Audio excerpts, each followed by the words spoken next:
അതിവേഗ റെയിൽപാത തീരുമാനം സംസ്ഥാന സർക്കാരിന്റെ കോർട്ടിലെന്ന് കേന്ദ്ര റെയിൽവേ മന്ത്രി. ആദ്യം ഭൂമി ഏറ്റെടുക്കട്ടെയെന്നും അശ്വിനി വൈഷ്ണവ് രാജ്യസഭയിൽ പറഞ്ഞു. പദ്ധതി അട്ടിമറിക്കാൻ സംസ്ഥാനം ശ്രമിക്കുന്നതായി ഇ ശ്രീധരൻ ആരോപിച്ചു. കേരളം ആവശ്യപ്പെട്ടാൽ സിൽവർ ലൈൻ പദ്ധതി പരിശോധിക്കാമെന്നാണ് കേന്ദ്ര റെയിൽവേ മന്ത്രി അശ്വിനി വൈഷ്ണവ് രാജ്യസഭയിൽ പറഞ്ഞത്.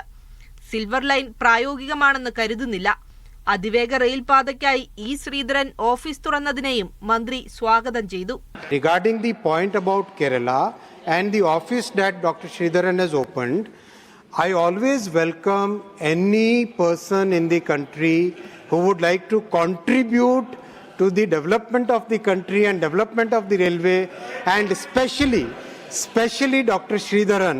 പദ്ധതി പ്രഖ്യാപിക്കാത്തതിൽ കേന്ദ്ര സർക്കാരിനെതിരായ വിമർശനം മുഖ്യമന്ത്രി ആവർത്തിച്ചു.